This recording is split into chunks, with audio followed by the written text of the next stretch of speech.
So joining us today, first of all, is U.S. immigration lawyer Miss Ellen Keefe. Ellen's practice focuses on U.S. business immigration and family immigration, and her immigration law practice includes cross-border travel, visas for business, investors, family, and permanent residents, as well as the North American Free Trade Agreement Canada-U.S. business visas for travel, to name a few areas of expertise. Accompanying Ms. Keefe on the panel, we would like to welcome Bruce Allen, partner at Allen and Hodgman. With offices in both Canada and the United States, Allen and Hodgman is a unique international law firm providing full-service U.S. immigration practice in Atlantic Canada, and is the only full-service Canadian immigration practice in the U.S. And only full-service Canadian immigration practice in the U.S. Most recently, Bruce participated in groundbreaking successful litigation in U.S. federal courts against Donald Trump's January 27th executive order banning travel from 7 majority Muslim countries. Also joining us this morning is Bruce's partner, Blair Hodgman. Ms. Hodgman provides U.S. and Canadian immigration services for individuals as well as for small and large businesses. Some of the services she offers include assisting with work permits for professionals and others, and intercompany transferees and U.S. waivers. She is also frequently spotted at professional conferences where she asks to speak about U.S. and Canadian immigration issues. And finally, I would like to welcome Alex Israel. As an experienced business immigration practitioner who is licensed to practice in both Canada and the United States, Alex currently practices with EY Law as an associate partner and has experience in successfully managing and directing U.S. immigration process for Fortune 500 clients and startup companies. Welcome to all, and thank you for taking the time this morning to share your experiences. I'm going to open up the floor to Blair to get us started. Can I go to the pub there? Sure, absolutely.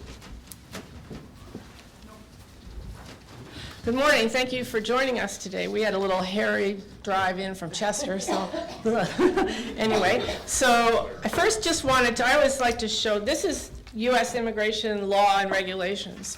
Just this one chapter of U.S. law. So, and this is just the law and the regulations. So it's a lot to get a hold of. So anyway, I'm curious to know if everyone here is a Canadian citizen or is a Canadian citizen. Are there any people that are permanent residents of Canada here? I'm just curious to know. You're a permanent resident? So, and one back there, okay. So I'm going to talk mainly about how the business visitors to the States as Canadian citizens. So, and we can talk later if you'd like, have any questions about persons who aren't citizens, because there's slightly different rules that apply. And I'm just wondering also if anyone here is a dual citizen of the United States and Canada. Aha.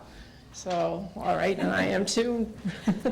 So just one person in the audience. So, and I'm wondering if you've actually looked into the question of whether you're a dual citizen, because there's a lot of people that are dual citizens that don't know they're citizens of the United States. So that's something to consider, because if you had parents or grandparents who are U.S. citizens, there's a possibility you're a U.S. citizen, and then everything we're talking about today doesn't apply to you because you could just go to the United States and do whatever you want. So, and then the other question is if anyone here has more than 50% Native American blood, as the statute reads. I don't know if anyone here is 50% or more Native American, because those rules are different too.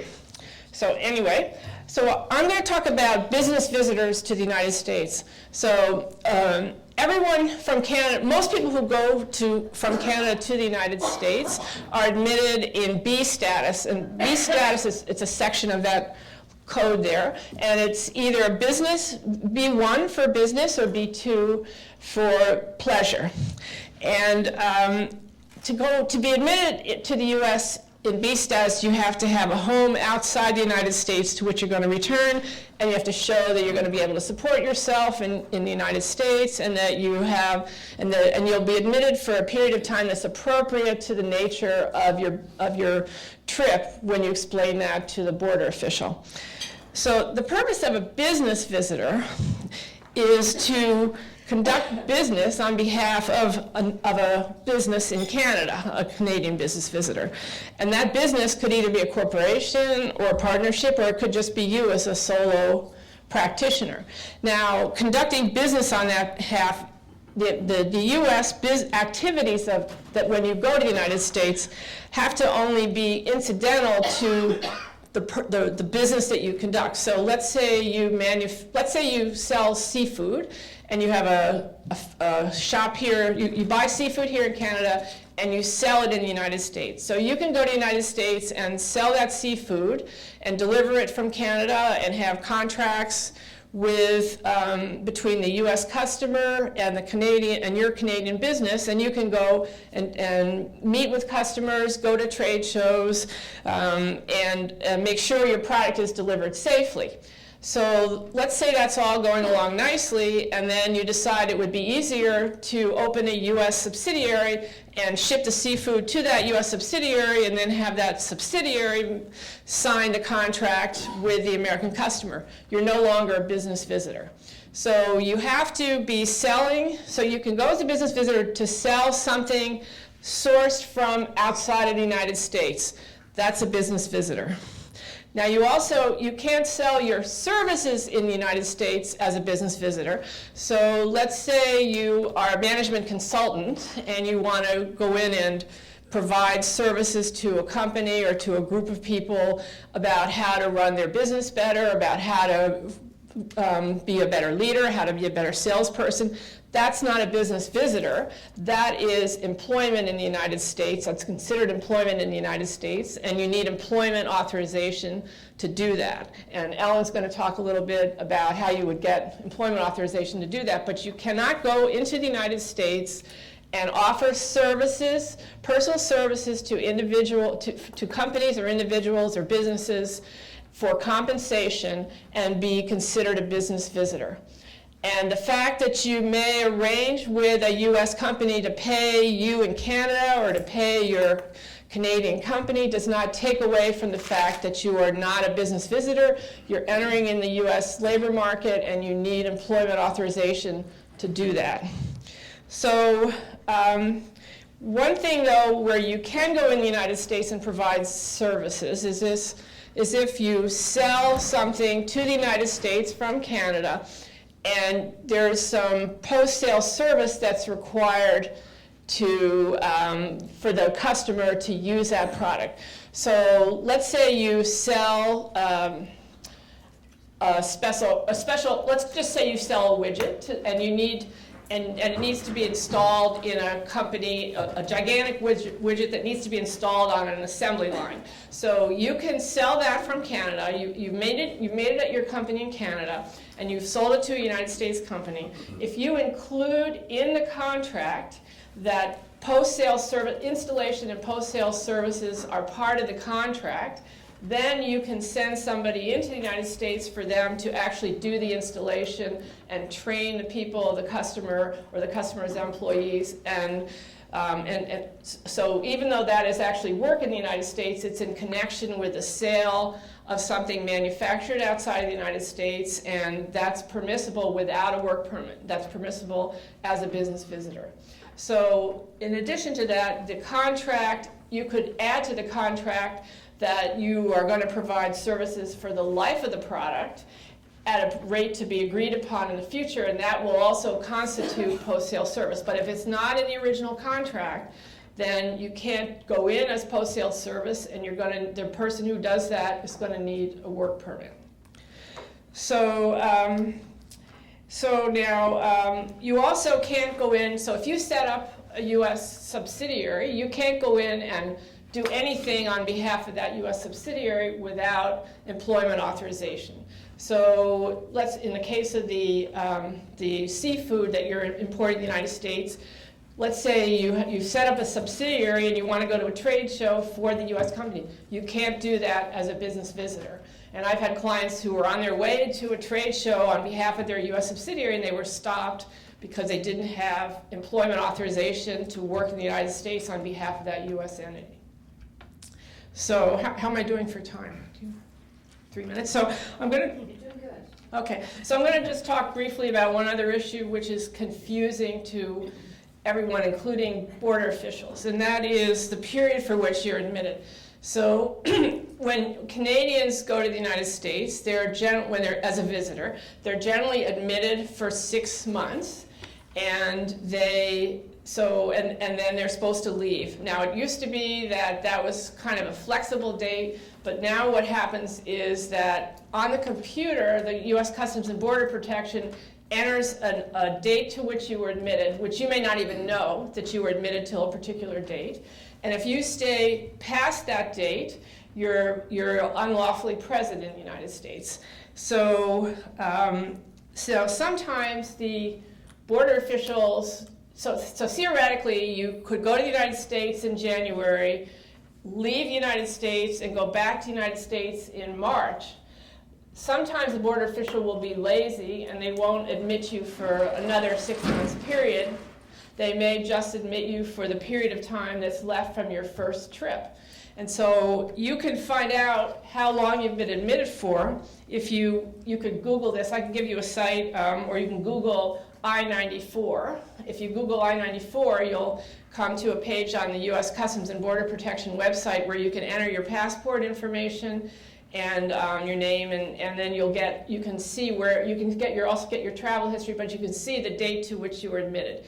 And so if let's say I had a client who went in August for 4 days, and then she wanted to go back again in February, and they only wanted to let her in for the 4 days that were left in her 6-month period. And she had to get into an argument with the inspector to explain that she had only been there for 4 days and she needed to go back again.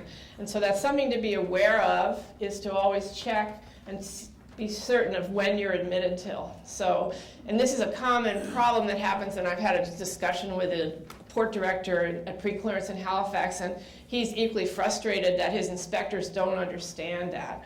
The other issue becomes how long you're allowed to stay in the United States during any particular year. And the customs officials, the border officials often say, well, you've already been there for over your 6 months, but if you have but there's no fixed period during which you're permitted to stay in the United States. So you're admitted for 3 months, you come back to Canada, you go back for another 3 months, you come back to Canada, you could go in for another 3 months. They have to look at each entry and figure out if you're legitimately a business visitor, and if you're legitimately if you're legitimately living in Canada and you're going to the United States for a business purpose, and you're going to return to Canada for the period where you live and have your place of business. So that issue can arise frequently, and there's a big problem. There's confusion among members of the public and also among border officials about how the 6-month period works. And so oftentimes you might have to consult with a lawyer if you're having a problem at the border and they won't let you in. You may have to try to straighten it out with a supervisor at the airport in order to get around this confusion. So I think I've pretty much said what I wanted to say. I've tried to pack a lot in here, and I'll be happy to take questions later. And I can also provide the exact URL. Thanks, Blair. Hello. To the folks by the window, I hope you have some helmets. Yeah. All right, I'm going to talk a little bit today about what happens at the borders, who's at the border, what you can expect, some of the changes that are going on. This is more of sort of a practical sort of, what happens at the airport, some of the stories that we're hearing. This isn't really relevant to what's happening at the border, but it gives an indication as to what the new administration is doing. So I'm reading something from Jeff Sessions, who at the time was the senator for Alabama, who's now the Attorney General in the United States. And he writes something called the Immigration Handbook for the New Republican Majority. This is already 2 years old, but I think this is important stuff because it'll give you a sense of what's happening. Everybody's afraid. People I've spoken to this morning are, a little bit anxious about travel to the United States. And this isn't going to help any, I'm sorry.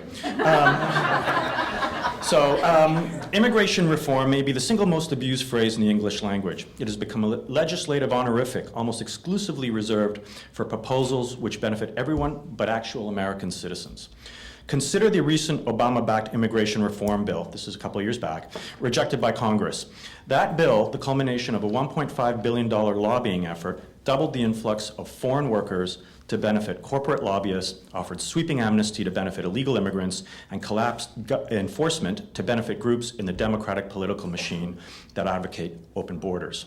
But for American citizens, the legislation offered nothing except for lower wages, higher unemployment, and a heavier tax burden, okay? So that's the backdrop, right? We all know that. I didn't have to read that to you, but this is Jeff Sessions, the Attorney General, one of the top folks in the Trump administration.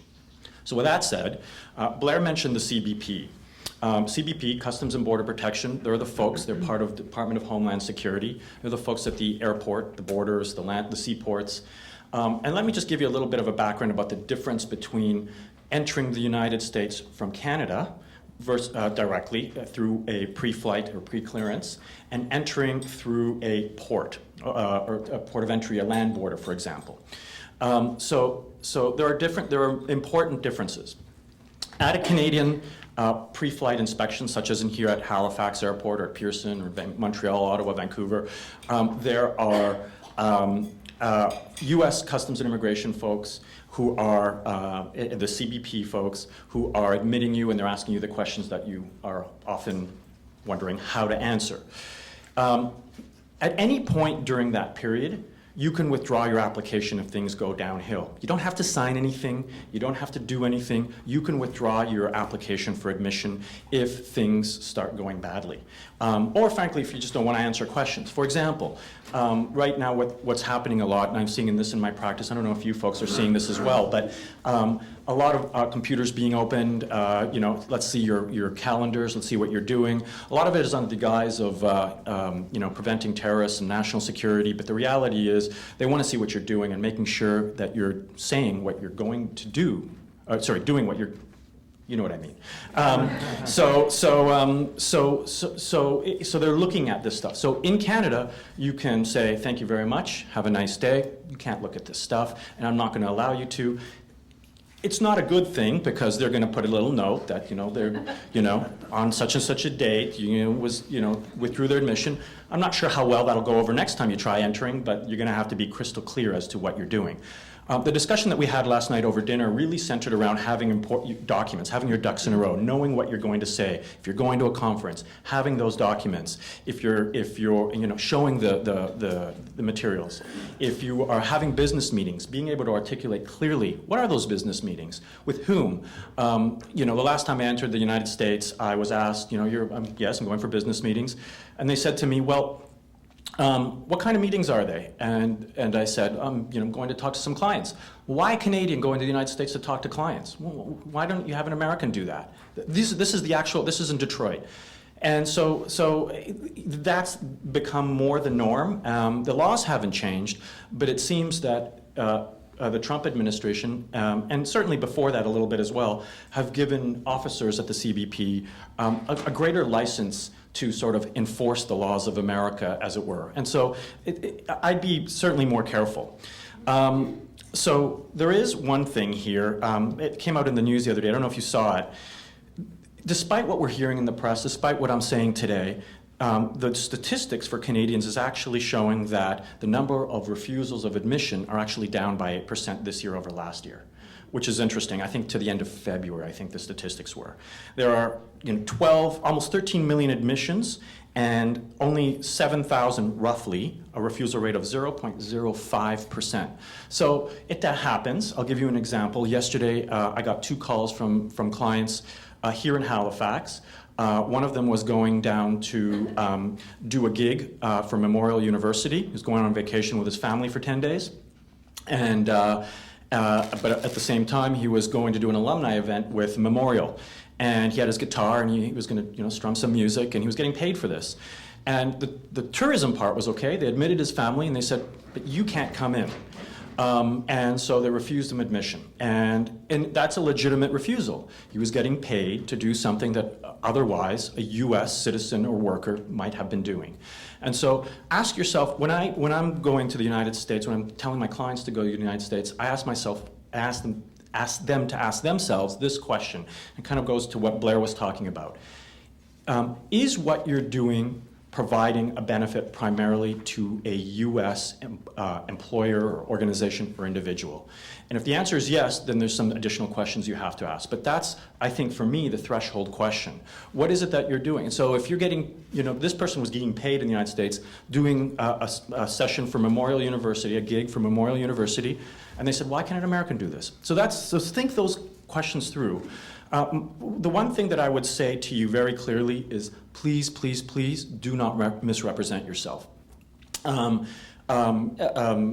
reason for that is because if you do, there are statutory bars for misrepresenting yourself. So if you say I'm going on vacation, but they find out that you're going to go do a gig in South Florida, or you're going to go, do some consulting for a client, whatever that might be, please, there are bars. And so in the United States, if you're flying directly into the U.S., not through pre-clearance here in Canada, you can be expeditedly removed and you can have a permanent bar for fraud, for misrepresentation. So you've got to be very, very careful. That means no more trips to Disneyland with the kids, nothing. And so it's hard to overcome, so my 2 cents is come with your paperwork.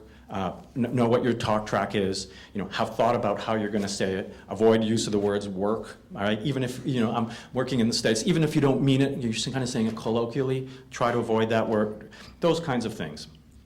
I didn't get to the difference between the Canadian and the US. So at ports of entry in Canada, you can withdraw. In the United States, it's more difficult, and you're actually in the United States, right? So if you cross, Niagara Falls or Detroit or the Peace Arch out west, you are actually in the US, and so your rights are different, right? They're not, you don't have the Charter of Rights and Freedoms behind you. You have US law and US law only. And so as a Canadian citizen, they have the right to review or as a foreign national, you have a right to, they have a right to review your materials, you open your computer. I'm cautious to my clients now about what they're posting on social media. Some organizations, some government organizations are, and their employees, right? You have to be careful because that's a privacy issue, but I'm telling my clients, consider a policy relating to social media use if you're doing a lot of traveling, because if you're saying horrible things about Trump or the United States or gun control or what have you, you may have an officer who doesn't like you as a result of that if they see that information. So very, very important. There is a couple things that you can do. One is Nexus or Global Entry. So Nexus is a trusted traveler program. And what Nexus does is you apply online, you go for an interview, and you may have heard of this already, but it avoids the queue. It allows you to enter based on biometrics, fingerprints, or eye scan technology. Some people don't like giving that information out, but they probably got it. NSA's probably got it anyways in some manner. The reality is, I've got it for me, my family, my clients, frequent travelers. I think it's very important, whether you're working or traveling for business or tourism. If you're doing a fair bit of travel to the United States, consider this Trusted Traveler program. It takes a fair bit of time to get. Once you get it, though, you often bypass. You just use a thumbprint or your fingerprints, and you bypass an actual discussion with U.S. immigration folks. Occasionally, you'll get audited, you'll get kicked to a secondary inspector, and they'll say, well, what are you doing? And they might ask you questions to verify that what you're saying is actually what you're doing. But Nexus is a great, great tool. The one thing I will say is, don't get Nexus if your goal is to kind of work, if you will, in the United States, and you don't want to talk to someone, and Nexus is great for business travel if you're actually doing business, but if you're trying to skirt the rules by not talking to someone, I don't recommend it. So you can get kicked out of the program, and you can have some serious consequences at the port of entry. One last thing, there's a Canadian bill, Bill C-23. It's a bill to expand pre-clearance in Canada. I think it's second reading at this point, and it's a pre-Trump bill, and this bill is meant to allow U.S. inspectors in Canada greater freedom to question and interview you, and it gives you as the traveler less freedom to withdraw at pre-flight or pre-clearance facilities in Canada. So if it becomes law, your rights as sort of Canadian residents and citizens will become more limited at the airports when you're being questioned. So stay tuned on that, but it's an important piece of legislation here in Canada, and it's something that might affect you as you travel in the future. So with that said, I hope that's been helpful, and I'm going to pass it on to Ellen, who's going to talk about some work authorization.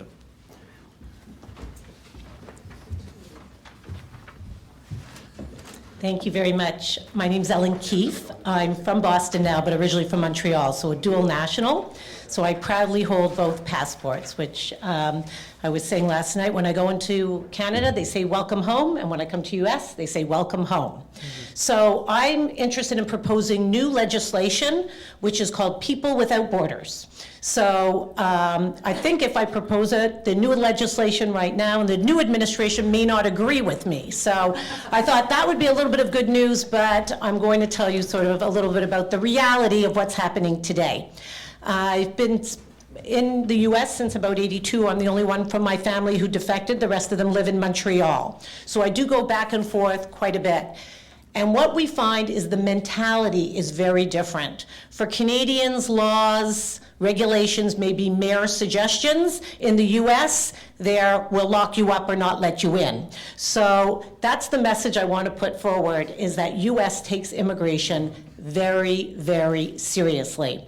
And for those of you who want to work in the US or want to set up offices or businesses and do cross-border Canadian-US, it's a wonderful thing, and everybody agreed back January 1st, 1994, when NAFTA was first put into effect.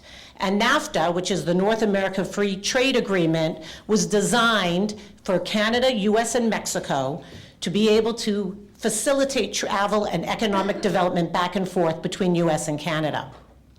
Now, we're not sure what's going to happen with the new administration. So what I'm going to talk to you about today is the laws as they exist today. Things can change, they're dynamic. There's been already post-it notes on what's happening with NAFTA. We haven't heard about any changes in effect as of today, but I would encourage you to keep notice. I'm heading up our group from, which our umbrella organization, AILA, which is the American Immigration Lawyers Association. We go and visit Congress every year. We're going April 6th this year. It's called the National Day of Action. We meet with the congressional group, the senators and representatives, and we discuss immigration reform. There was a big 900-page bill that had passed in the Senate a few years back, and the Senate went over to another party. We lost the bill in the Senate. But what we proposed, and where I'm tying this in, is for NAFTA. NAFTA has certain types of privileges, and one of the wonders, NAFTA is actually a gift for US and Canada. And in talking about what some of the opportunities are, I'm going to start with what's called a TN, and that's called a treaty national. And what it is, I'll speak specifically for Canada right now. Mexico has different laws as to how it is procedurally qualifies. But what TN does, it basically has 63 categories of professions. And if you fit into these categories of professions, you can go up to the CB for point of entry and bring appropriate documentation, which I'll quickly review, propose to the CBP officer, and you could be admitted up to 3 years under a TN status. And not only can you be admitted for 3 years under TN status, but you can renew. We have people in the US for over 30 years on TN. Back, I believe it's October of 2008, it used to be one-year admission and people would keep renewing. But these professions include teachers, architects, lawyers, accountants, engineers, IT. There's a vast majority. The one issue we do have with TN is that these categories, as I mentioned, NAFTA was developed in 1994, haven't been updated. So some of the jobs, as we know, especially in the IT world, were not even created in 1994. So you have to kind of figure out very specifically, under the regulations, what is specifically required under those categories. So let's say you're coming in and you want to, as an accountant or an IT person, under the TN category. Well, they want to make sure that you have your bachelor degree or specialized education within that course. What you need to do is pull out your university diploma, the big one, the original one, and actually bring that with you to the border. No photocopy, the big framed one, okay? We have people bringing in with their frames. It's pretty funny. And you want to have a job description from the employer stating specifically your job duties and the amount of time. Time is very important because it's up to 3 years. If they say as long as needed, if they say past 3 years, if they say I don't know, that's a good opportunity to get refused. So you have your employer letter, you have your diploma, you have the description. The nice thing about TN also, it could be part-time work. You can work for 2 or 3 different employers. You can get a few different TNs. It could be part-time work, and there's no salary requirement. This is the biggest gift, I think, that we as Canadians can enter the U.S. under the job market. The downside is it's non-immigrant intent. So non-immigrant intent means that you have no intention of remaining in the U.S. You don't have to keep paying rent or have a mortgage on your home back in Canada if you think you're going to be staying a long time. But when you go to the point of entry, you have to say, I have intention to return back to Canada once this particular job description is completed. If you say, I don't know, I might be staying, another denial, another turnaround. So very important to understand that, yes, I'm coming in for the 3 years, the 2 years. Even if you're in U.S. for 20 years because you kept renewing your TN, it's still non-immigrant intent. Words and actions are very, very important when you're speaking to officers because they have every right, and you have none, at the border, and they have every right to turn you around. So again, I would encourage you to look into TN if there's an interest to do business within the United States, and to make sure that you are well documented, have all the proper pieces of paper from your employer, your degree, and the required provisions, like I said, for salary and work. CBP officers have no qualm. They'll call up the employer, ask if it's true. They will verify. You have to assume that they can call anyone, they can visit workstations, they can look, as was mentioned earlier, at your computer. You have no rights to privacy. So if you don't want a computer that you have all your confidential information on about your clients, don't bring that computer to the border. Bring an iPad, bring a blank computer, because you could be at risk of exposing your personal clients to CBP as well. So that's something to keep in mind. So that's TN. It's probably the most popular visa for Canadians in the US. There's over 1 million of them going on during the year, if not more. So another thing also I'm going to mention about T, there's no cap, so they can offer as many as needed. Okay, I'm going to go on to another category, which I thought you might be interested, also part of NAFTA, which is called E1, E2. E1 is treaty trader, and E2 is treaty investor. So let's say, for example, you're here, and you want to start a business, or you're in the States, you're on an F1 student visa, and you want to figure out, how am I going to stay in the States? Well, what you want to do is perhaps start a business. And if you invest in a business, now this is very different from what we call an EB-5 project, which is $1 million, which is going to 1.8 million, 1.3 million. This is what's called an investor program, and maybe the lower end would be $100,000. We've had cases even $60,000 investment up to millions, billions dollars, okay? Let's say you want to start a dance studio in the States. okay, and you have an undergraduate degree in kinesiology or music or dance, and you say, okay, I want to start a business, what do I need? Well, I need a facility. I found a facility, I need to put the appropriate dance floor in. I need to hire some dance instructors. I need an administrator to help with my books. I need to make relations and contacts. Maybe I want to take my dance over to the schools. Maybe I want to do dance programs for hospitals. I need to do some advertisements, some business cards. I need a phone number. What it is the investment has to be at risk and it has to be real. That's what they want to see, that you're taking your money and you are putting it at risk because this is the type of work and this is the type of business that you want to do. So the two tests are what's called marginality and substantiality. Substantiality means it's at risk and you're investing in the money. Marginality means you just have to make a little bit more money to sustain yourself and your family. You don't have to be making a lot of money. You can, you certainly can. But that's another wonderful category.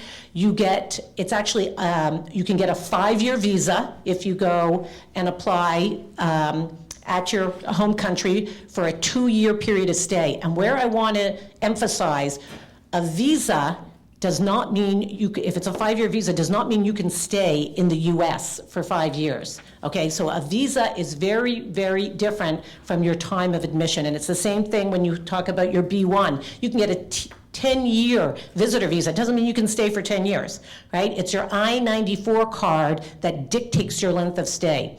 So under an E1, E2, you might, and it depends if we have a treaty with the country, and it depends on what is permissible. So let's say you get a 5-year visa with a 2-year stay.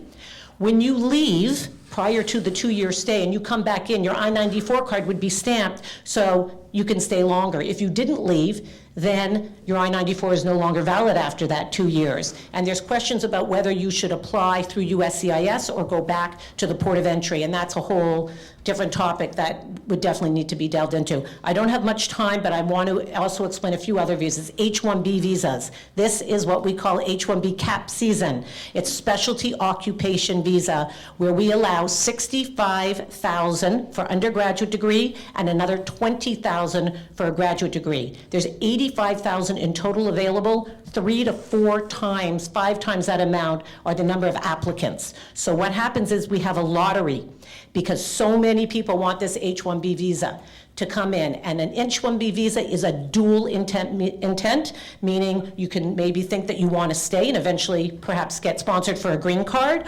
or that you're just there temporarily. It can be up to 6 years. It's 3 years and 3 years at a time, and then your employer may be able to sponsor you for a green card. It's a very, very attractive visa. This one is also under the administration control of whether or not they want to continue with these H-1 visas, but as of today, they still exist. A lot of F1 students, they graduate, they get jobs with employers, they sponsor them for an H-1B. So you usually have to have a graduate degree, they have to do a labor condition application, they have to look for other employees, but it does not have the litmus test of what you can have in other categories, that there's no one available, qualified, and able. That is not the test for the H-1B. So an employer can hire you, they pay the fee, not the attorney fee necessarily, but they have to pay the H-1B fee. They can work for 3 years and then get renewed again for another 3 years. And any time during that period, they may be able to qualify for an application for a green card. So it's very, very attractive. The thing is, it's an April 1st, which this year it's April 3rd, to April 9th. There's a 5-day window when you want to get that application in, because it is on a lottery. So if you don't get your application in, chances are you're not going to be able to get an H-1 visa. And it's also for an October 1st start date. So you cannot apply, and you literally have to get date stamped for like this Monday. So there's a lot of people on H-1B panic right now because they want to get in on that window. And it's a very attractive way also, so I encourage you to look through for the H-1B. The last category is an L-1B intercompany, L-1A and L-1B. It's an intercompany transferee.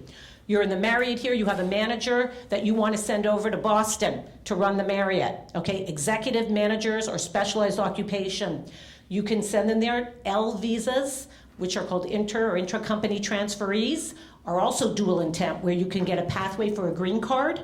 The L1A for executives and managers can be up to 7 years, and the special nationalization is up to 5 years. It's a wonderful way to get people who work in Canada, executives, managers, and specialized knowledges, over to the company in the US. If it's a new enterprise that you're setting up, as long as you've been working 1 year in the past 3 years full-time, you can go into a new enterprise, and they may approve you for your first year just to see that you're on board, and then continue to extend it for the rest of the period. So as you can see, immigration is alphabet soup. And if you want to get there, there probably could be a way. You just want to make sure that you find out the right way to do it, you get the proper authorization, you get the proper documentation, rather than coming in and misrepresenting, because the penalty of misrepresentation could be a bar forever from the US. It is very harsh. So I encourage you to follow your dreams, talk to people about what it is that you want to do, and find out the appropriate pathway to get there. So thank you.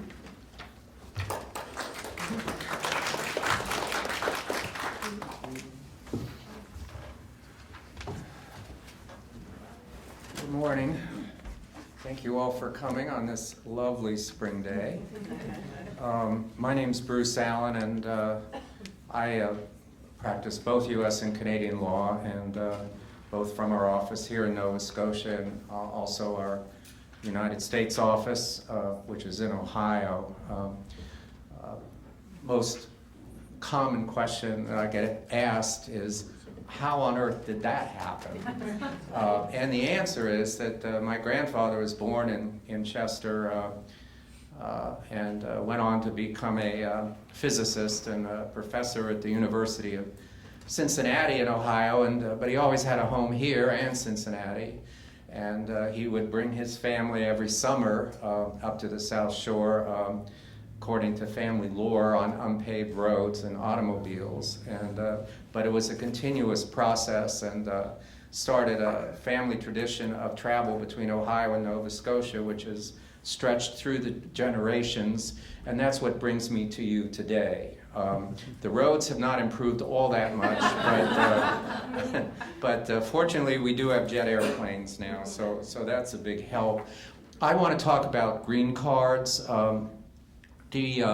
Alan just mentioned the alphabet soup of U.S. immigration, and it's true that all these categories are listed in this book that Blair has under Section 101A of the Nationality Act, all these different ways people can come to the U.S. And what all these things you've heard about have in common so far is they're all non-immigrant categories. And what a non-immigrant category means is it's limited in time. At some point it comes to an end.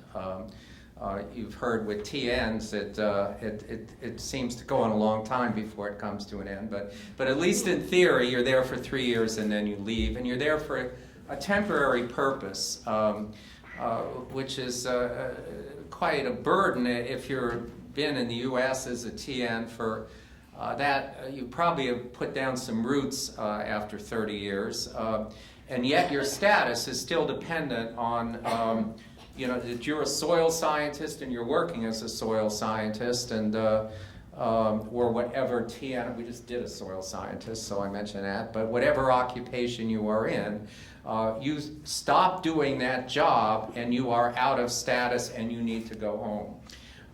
So that's a limitation on all the non-immigrant categories. The alternative to that is the green card. The green card is it's the next best thing to U.S. citizenship.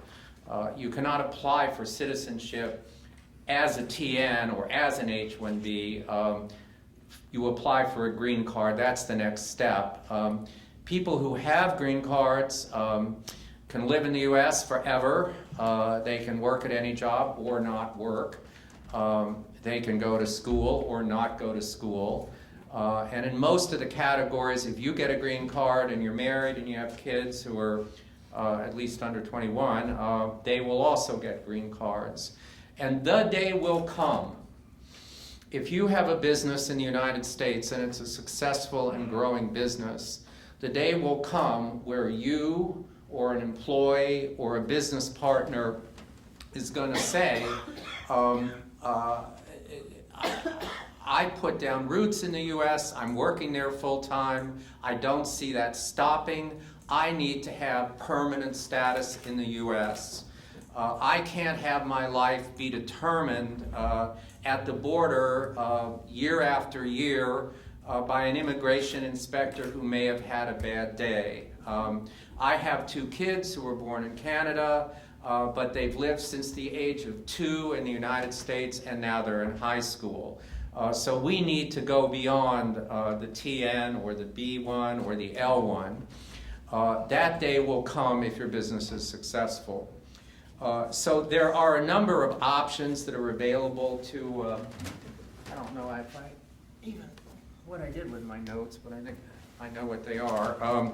A number of options. Most immigration, permanent immigration to the United States, somewhat unlike Canada, is family-based. And it's important to know that there's 2 elements to permanent immigration to the United States. One is finding the right category and going through the process for that category. And the other element is that, with some exceptions, most U.S. immigration categories have a numerical quota. As an example, there are a total of 140,000 green cards available for the employment-based categories, and there are also per country quotas, except it's the same for every country, and it's 7,000. It's 7,000 for Canada, it's 7,000 for Morocco, it's 7,000 for India, and it's 7,000 for China. And the result of that is that if you're from India or China, you may wait a very, very long time for your green card. If you're from Canada, you may not wait very long at all. The big exception to the numerical quota system is what's called immediate relatives. Immediate relatives are the spouse, parent, or minor unmarried child of a U.S. citizen. So the best and fastest way to get a U.S. green card is to marry a U.S. citizen. Now, our law firm does not offer matchmaking services. However, where pre-existing relationships exist, and when people are working in the U.S. for long periods of time, those relationships have a certain way of developing in some cases. The fact you're in business doesn't mean you can't immigrate through the family system. So again, if you have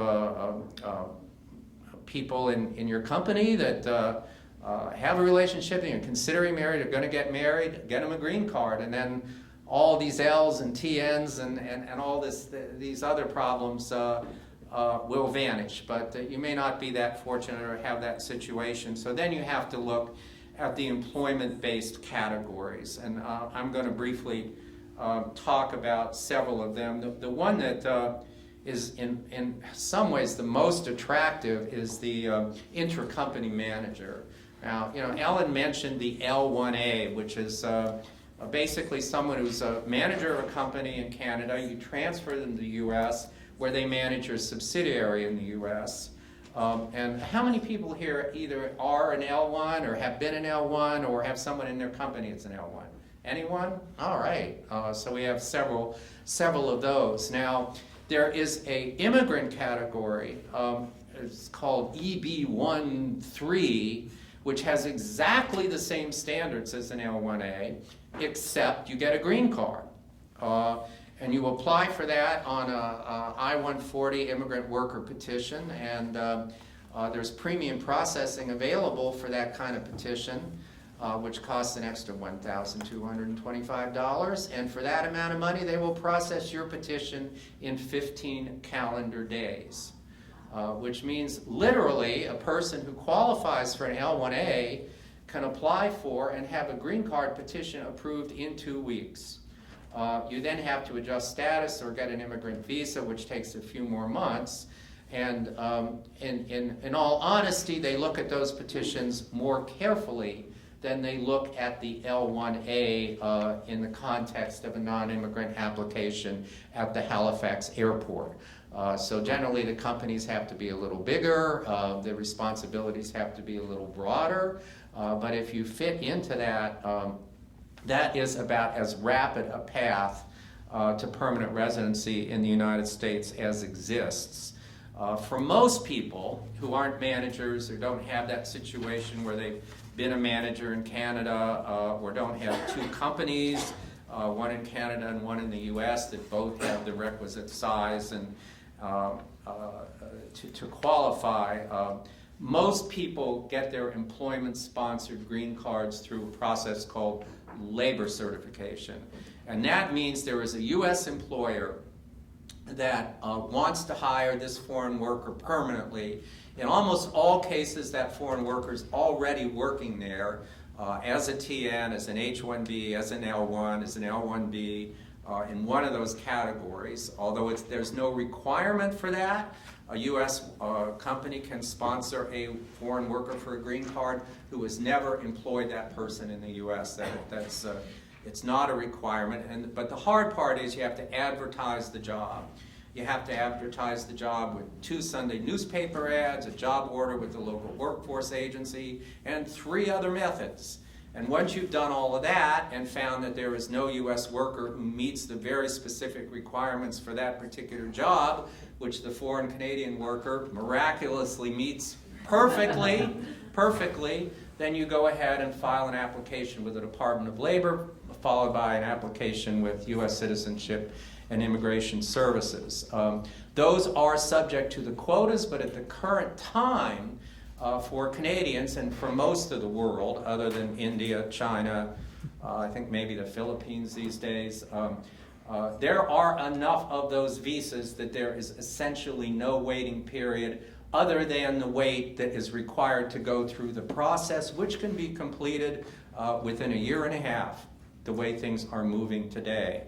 And if you think about that in the context of, all these other lengthy, complex procedures, that isn't that long. I can assure you that most foreign workers from India would give you their child if you could figure out a way for them to get a green card in a year and a half, and yet that is an option for Canadians who are employed by U.S. employers who are willing to sponsor them, which should not be themselves.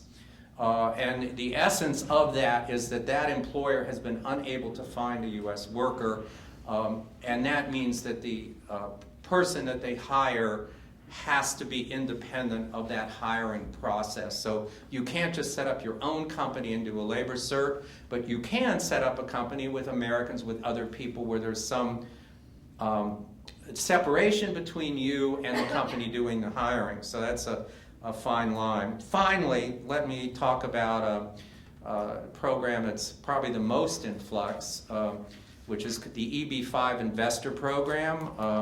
Probably some of you have heard about that. And that's a program by which foreign investors can get green cards by investing a specific amount of money that results in the creation of 10 or more jobs in the United States. It can be your own business, but in 90% of the cases, these are pooled investments that are operated by so-called regional centers. Many of them are hotels, a lot of them are hospitality industry, some are agriculture. And these pooled investments, the foreign investor is essentially a passive investor who simply supplies the money while the organizers of the project do all the work. And my understanding is Jared Kushner, President Trump's son-in-law, is currently involved in a project where they're raising $1 billion through the EB-5 program. Now, the current investment that's required through, if it's in a targeted jobs area or a rural area, and almost all of them are, is $500,000. That's what you need to invest. You're not going to see that money for 6, 7, 8 years. If it's a successful investment, you'll probably get it back at the end with a 0 return. Now, that amount of money has been in place for 25 years, and there's currently both legislation in Congress and also a proposed regulation from USCIS, which would increase that amount to the figure that's been mentioned in Congress has been 800,000, and the proposed regulation is $1.35 million. So that's going to be a huge increase. It's unclear whether that's going to be retroactive, so I don't know if that train has left the station now or not, but if you have $500,000 to spare and want to get a green card, now's the time to do it. So I would say those are there are others, but those are the key employment-based programs by which people can get green cards. If you have a green card for 5 years, you can apply for citizenship. 3 years if you're married to a U.S. citizen. Under current Canadian law, acquiring U.S. citizenship has no impact on your Canadian citizenship, so you can get a second passport. And if you start now, you should be able to be ready to vote in the 2024 election. So that's something to hopefully an incentive for all of you. So that's what I've got to say, and I hope you've enjoyed this, and we look forward to some questions.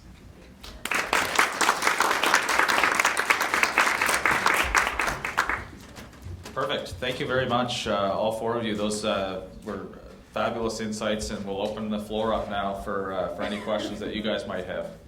Okay.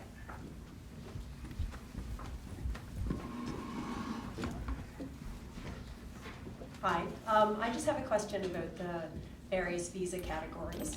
If you're a business that is sending employees into the United States on a regular B1 visa, and then you decide to hire a U.S. citizen as an employee, does that change your sort of visa obligation at all? Because presumably, then you're supervising an employee in the U.S.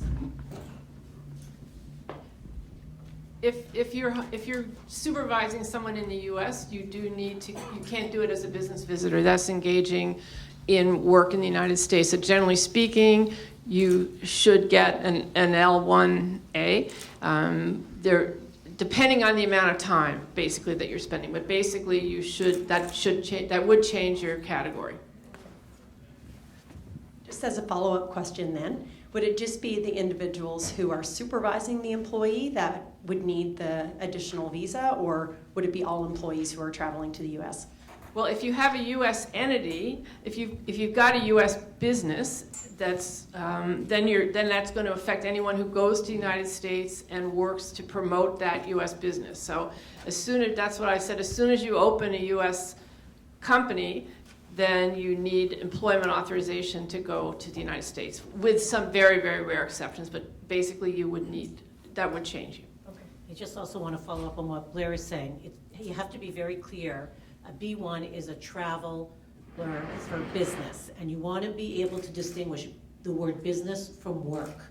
Business means you're going to a conference, you're meeting with your lawyer, you're looking at property, and they're very strict as to the narrow scope. Anything that is done in the U.S. that requires productive work for money will need the appropriate visa. So just treat the business visa, instead of going to Disney World, you're going to a conference. It's pleasure business, shall we say. So any productive work in the U.S. is going to require the appropriate visa. And the penalty could be a bar forever from the U.S., so just so people are aware.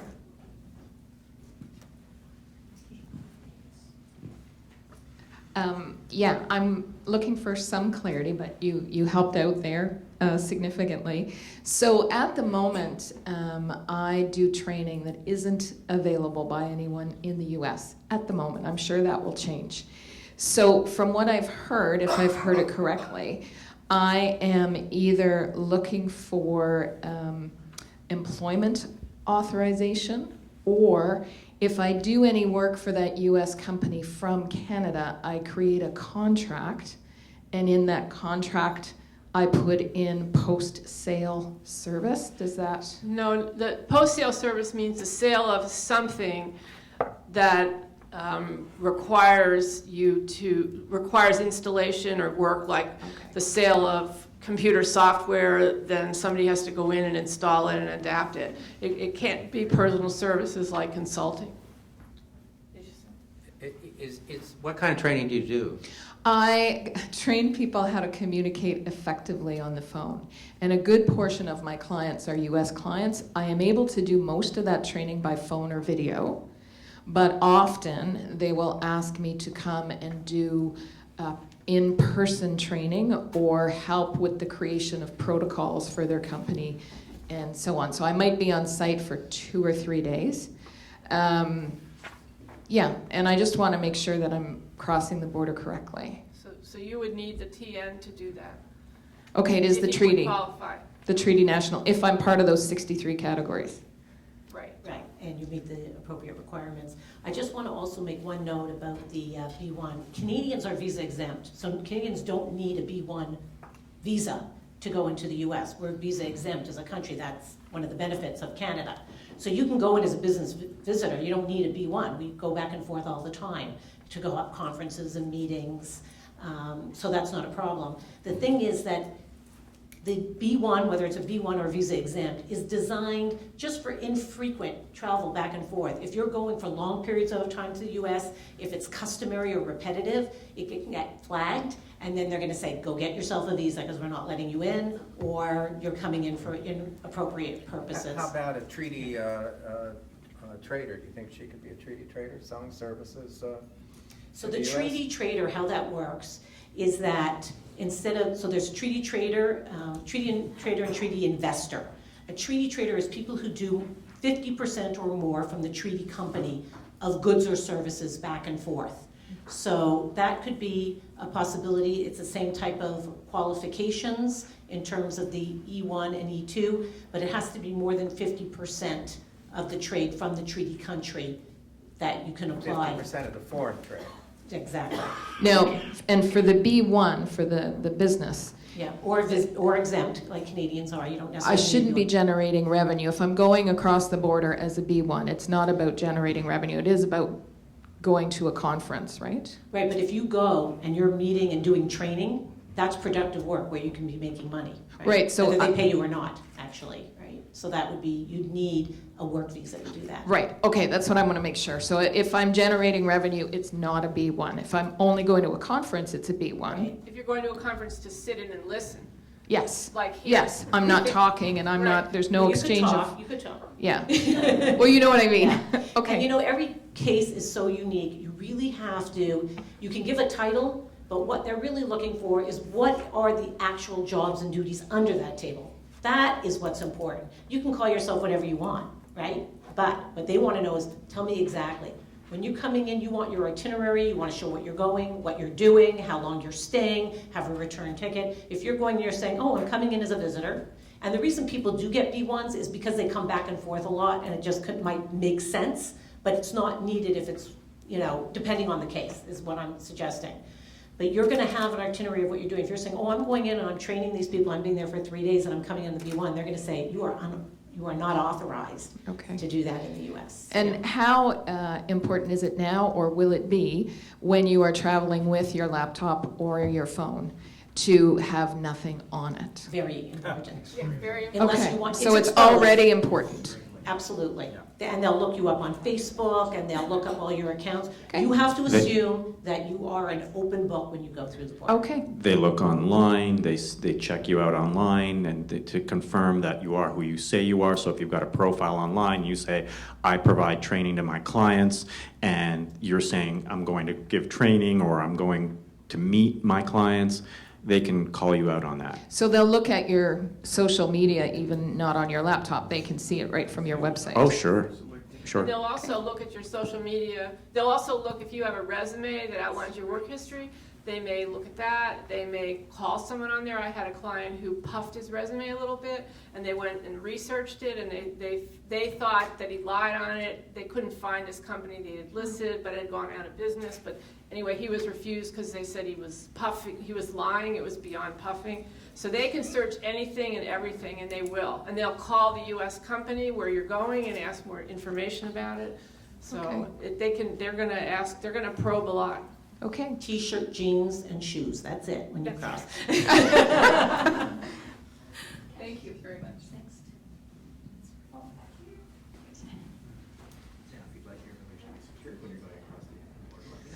Hi, so I have some questions around, I think it's the EB5 investor program. So I'm wondering, I guess, about the length of time that it takes to get that in place.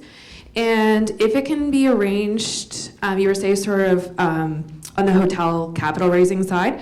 So is it possible to arrange it so that, let's say, a portion of the investment that would exceed the minimum would be kind of part and parcel of a larger investment? So let's say that the hotel, it's a development, and so the developer has agreed to pay, let's say myself, a certain percentage. So let's say 3 points of the entire cost to raise the funds, and then the funds come in to me, so then it would be arranged so it would exceed the maximum, but be a pooled investment. Would that be an appropriate way to get that visa?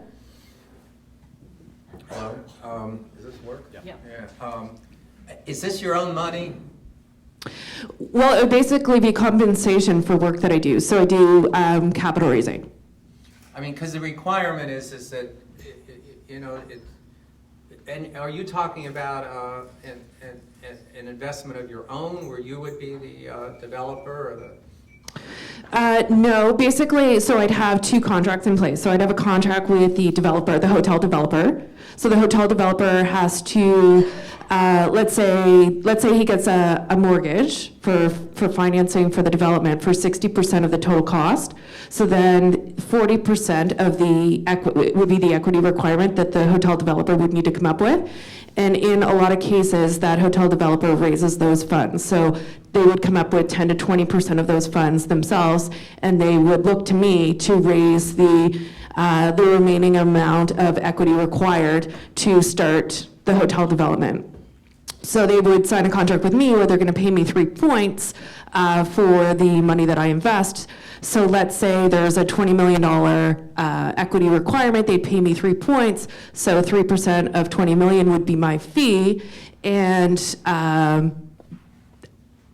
I would like to be able to have a green card. So yeah, I'm looking for the most appropriate way to do that. And it's in a couple of different asset classes. So it would be hotels, apartments, commercial real estate. Sure, so just sort of generally speaking, so how the EB5 program works, and it is actually supposed to go up to 1.3 and 1.8 million, depending on whether it's a rural or non-rural.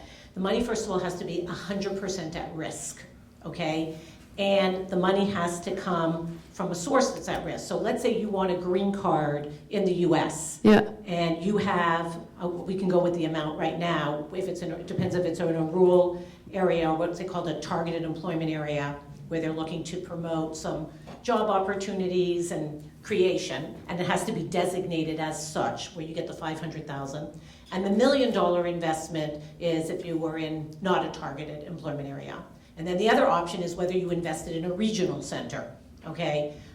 So there's like ski hills or something that have regional centers, or big shopping malls with regional centers. But if you're, let's say, talking about an independent investment, you would need to come up with the $1 million and create 10 direct jobs. Each and every investor would be responsible for doing that. So the way you get the money, as long as it's earned and legitimate and you can follow the pathway, the $1 million investment and the 10 direct jobs need to be created. What happens is there's 2 steps to the process. The first step is what you get a conditional green card, because what you have is a whole business plan that's in place. And the business plan describes exactly how the business you're developing is going to take place, that you're going to make sure that you hire those 10 jobs. They're going to want to see some I-9s and all the different documentation after the 2 years in order to remove the condition. So if you don't invest the 1 million and you don't produce the 10 direct jobs, then you don't get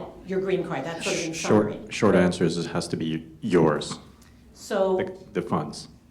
Okay, so I can't use it for each specific project that I'm working on. I can't just piecemeal that out. well, however you get the funds, as long as it's legitimate and legal, you somehow have to come up with this $1 million for you personally. Yeah. And that money has to be 100% at risk, meaning that it can't be secured by any bank and saying if something doesn't go through, you're going to get refunded the money. The $1 million, however you obtain it legally, has to be 100% at risk, and it has to be invested within the conditional period of time and the creation of 10 jobs. So I understand what you're saying with your background, and would have to look a little bit more to understand exactly sort of the percentages, but the bottom line is that it has to be money that's legally obtained and has to meet the minimum criteria of the creation of the jobs.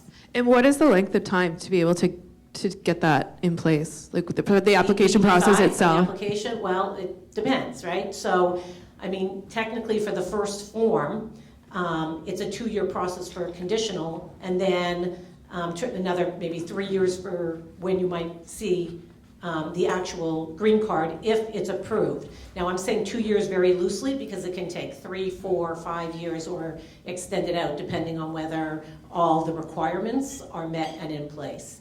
But from the time of the application process, they give you, and then sometimes they need to extend it out depending on some circumstances, but you get a 2-year conditional, the case gets evaluated, and then it could be 2, 3, 4 years down when you get the actual approval. But what you want is the green card, and the 526 is taking about 1.5 years. So, from the time you file that petition till you get the initial approval, and then you can adjust or you can get an immigrant visa. Then you have to wait another 2 years, but in the meantime you have your green card. So, you're looking at maybe 2 years from the point at which you make the investment and file that, but all that's subject to change. And it's a conditional green card, not a green card. And maybe if you wanted to just kind of try again after the general session to describe that funding plan, because I just kind of lost you about halfway through it. So. Absolutely. Thank you. I think there's someone over here.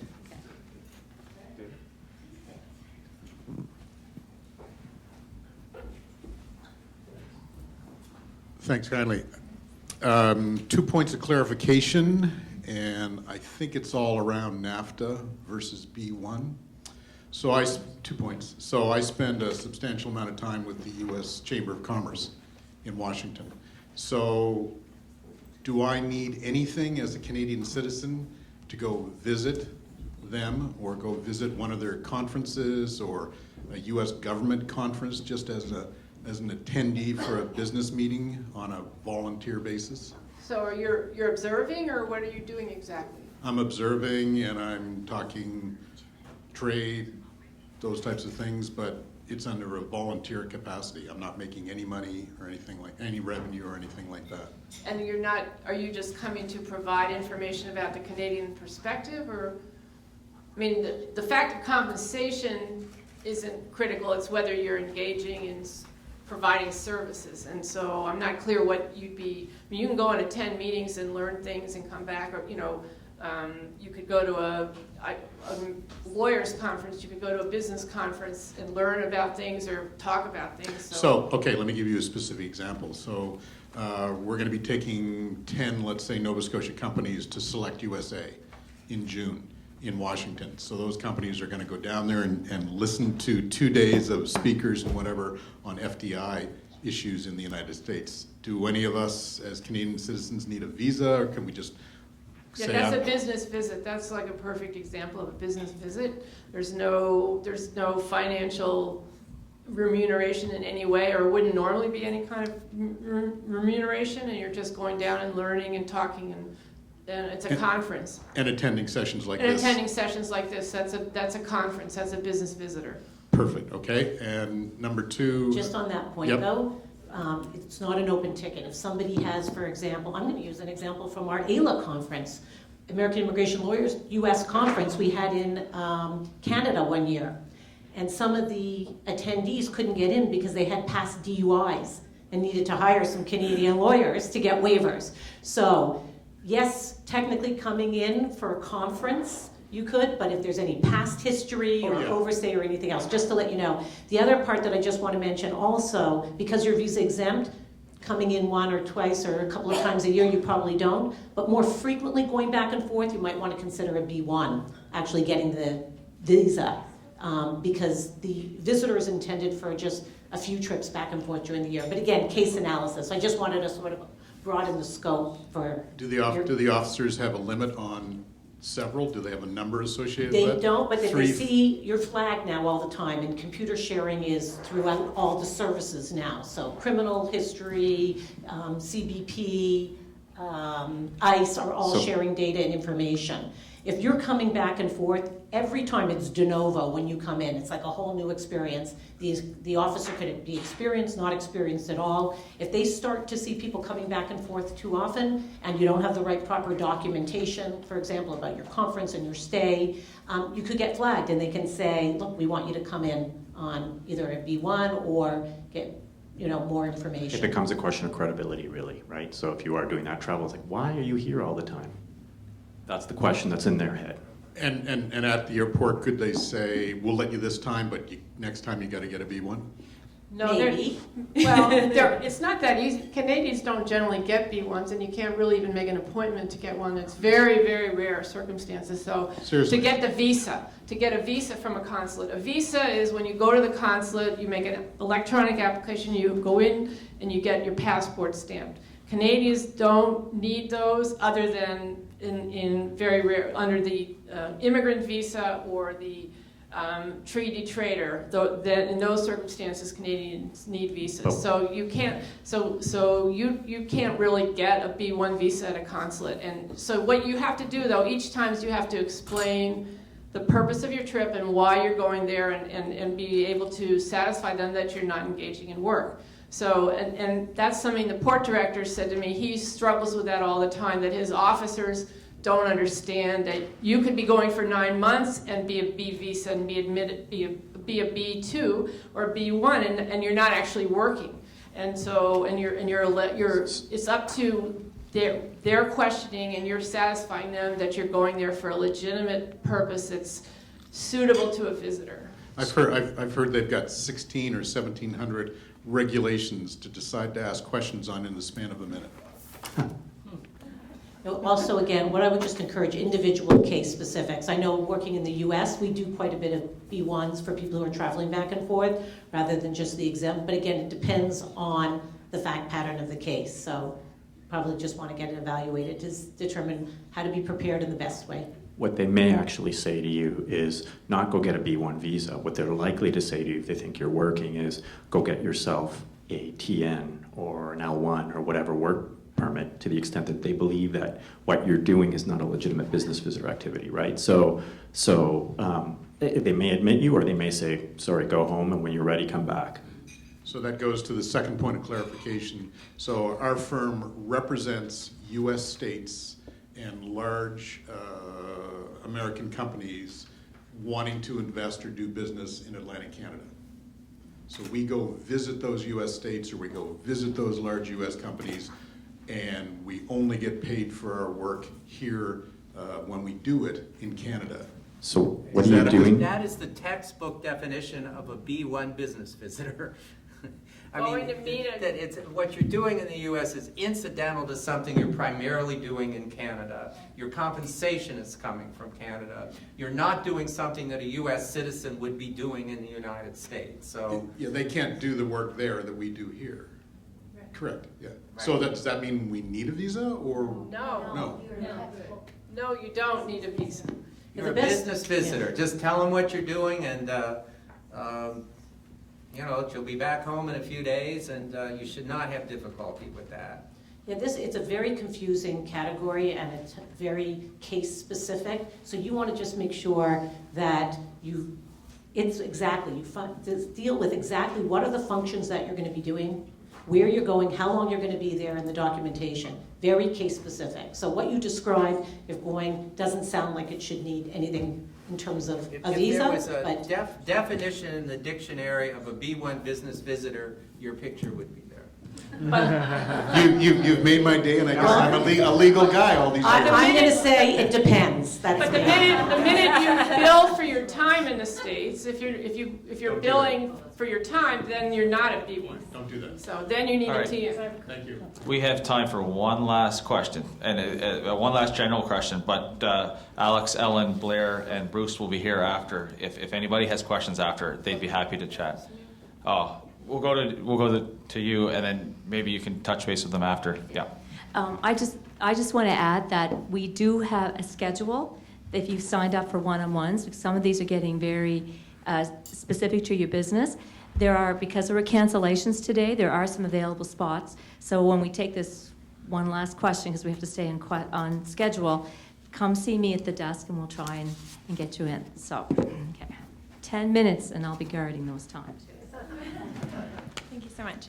I'm just kind of asking more of a follow-up question on the TN visa. As you had mentioned, it's from 1994. I'm wondering, because jobs have changed, like you mentioned the tech field, coming from a background with kinesiology and osteopathy, those aren't necessarily things that are found within that realm. Is it possible to choose an area that's within the TN? Because I don't believe that those are in it, if I've done my research properly. Is it possible to choose something within the TN and then kind of word it so it's under one of those, however many, 63 categories? Occupational therapists and physical therapists are on the That's on my NAFTA. training, yeah. But the underground training for that is often kinesiology. Yeah. And so that would qualify, but you have to be doing the job as an OT or a PT, right? So it's I don't know if you want to. Yeah, so you're exactly right. They're very, is this on? Yeah. Very specific categories, and you have to meet the definition of those categories, so you want to, so the OTPT, I mean, there's licenses and certifications if that's not exactly what you're doing, but there are job positions within the science, like recreational therapist, that you want to see whether or not you qualify. But there's the title of what it is, and then there are the description of the job, so that's what you're going to want to have to look under. Okay. In other words, it's job specific, right? Yeah. Okay. Perfect. Thank you. All right, perfect. Thank you very much. Thank you, everybody, for coming today. And, of course, thanks to our panelists, Alex, Ellen, Blair, and Bruce. I guess what I would take away from this morning is two things. To be prepared, so have your documents, and be truthful. So certainly be prepared, and when you're at the border, tell the truth. That way, we heard of the consequences, and there are substantial consequences that you could face if you aren't truthful when you're at the border. So I wanted to have a small token to thank the panelists. So if you would like to come up.